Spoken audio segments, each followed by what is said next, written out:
Hi, I'm Roz Jones. Getting enough sleep between caregiver duties and your regular life could be a big challenge. So today we're going to talk about how to avoid caregiver sleep deprivation.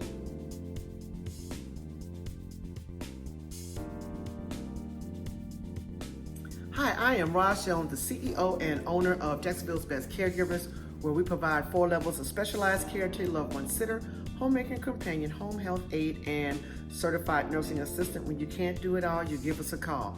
Okay, as we know, as a caregiver, the biggest things besides being overwhelmed is lack of sleep. We picked up these additional responsibilities, and now we are trying to balance between taking care of our family and now taking care of an additional person, our loved one, a friend, whoever.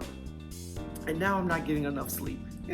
I know that feeling because I have been there on both sides, as a caregiver and also too as providing care as a business owner. I don't get enough sleep anyway. So what do we do? So we're going to look at 6 ways. We're going to look at 6 ways to avoid caregiver sleep deprivation. The first one is we have to modify our sleeping environment. We have to modify our sleeping environment. And so one of the ways that, some of the ways that we can modify the sleeping environment is to reduce the amount of light that's coming in. So, dim the lights, close the blinds, change the way that you sleep so far as the time. So we have to change the environment. And also with changing the environment, we can have what's called meditation music. We can, burn candles. We can have lavender fragrances in the room. We can listen to our favorite music. But a lot of times to change your environment, then will allow you to relax and go to sleep. Also too, under that is called a weighted blanket. And a weighted blanket also too will take away your stress and your anxiety. Number 2 is prep for appointments. Prep for appointments. Prepare in advance for any appointments.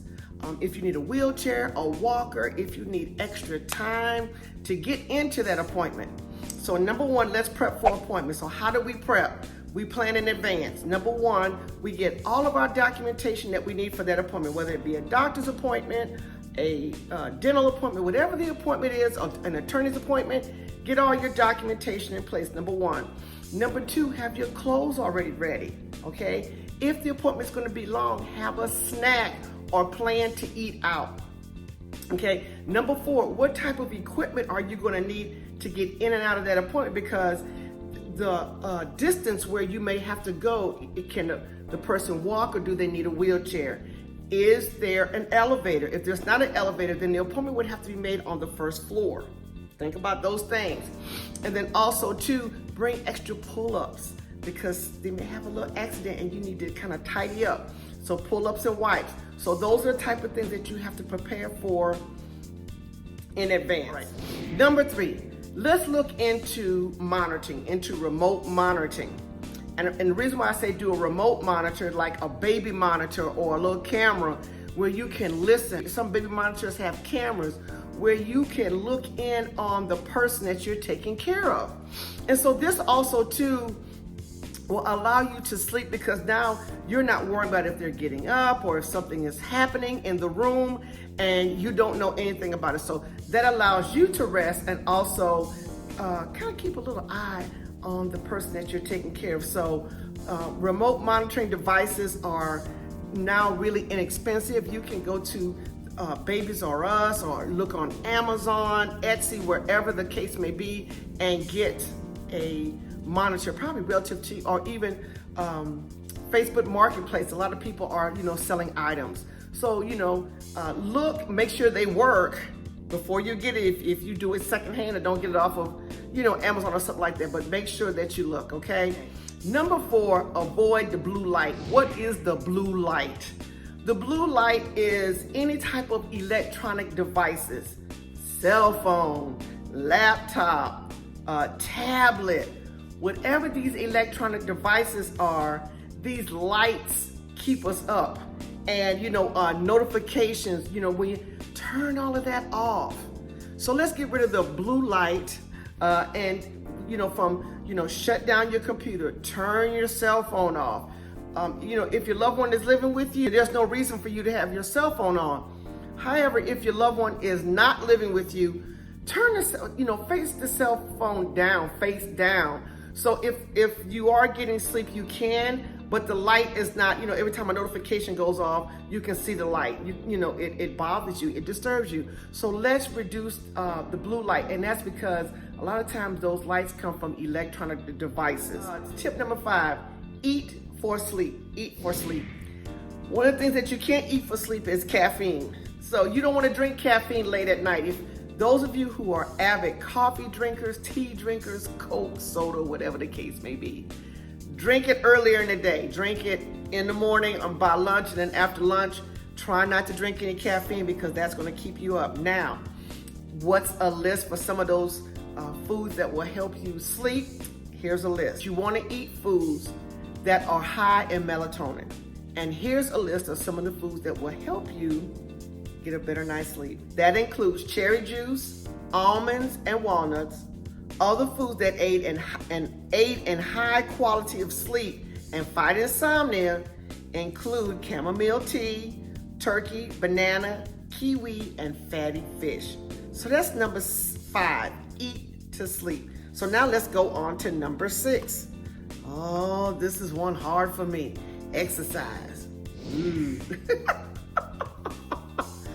A surefire way to make sure that you fall asleep is to exercise, and that's either by walking. Exercise will help you sleep. 3 times a week, if you could do 30 minutes of walking, that would be great. If you can do things like get on a treadmill, get on the stationary bicycle, or just ride the bicycle in the neighborhood. Those are ways that will help you sleep better and relax. You don't have to do it every day, but try to at least do 3 times a day, at least 30 minutes of walking, riding a bike, or getting on a treadmill. And those are really non-impact exercises. So these are the ways that you can help with sleep deprivation. So let's do a quick recap. So 6 ways to fight caregiver sleep deprivation. Number 1 is modify your sleeping environment. Number 2, prep for your appointments. Number 3, look into remote monitoring. Number 4, avoid the blue light. Number 5, eat for sleep. And number 6, make sure you exercise. These are just some of the ways that we are recommending to you all to make sure that you get enough sleep as a caregiver, because trust me, I am totally guilty of not following most of these. And I know you are too, but as I did my research and looked at this article, I said, ooh, this is hitting home for me. But it hits home for all of us. None of us are perfect. We don't do it right all the time. But if you try, if you do, at least 2 or 3 of these out of the week, I think it will improve your sleeping. It definitely will improve your sleeping. A final tip is to make sure you put everything on the calendar. This is just a little extra bonus. Make sure you put everything on the calendar, number 1, and learn how to say no. If you can't do it, then don't do it. Don't let somebody force you into taking an appointment or to taking on additional responsibilities and you can't. Once again, thank you so much for watching. I am Roz Jones, the CEO and owner of Jacksonville's Best Caregivers, where we provide 4 levels of specialized care to your loved one: sitter, homemaker companion, home health aide, and certified nursing assistant. When you can't do it all, you give us a call. Thank you so much for watching. Turn on your notifications, hit like, share, and subscribe. We thank you so much, so much for increasing our views, subscribing. I am elated. Our team is excited. We can't wait to bring you more information. Now, if you have another sleep tip that I didn't cover, make sure you put it in the comment section. And if you want an appointment with me to help you with your caregiving needs, don't forget to make an appointment with me at bit.ly/speakwithroz. So I look forward to seeing you in the next video, okay? All right, talk to you later. Bye.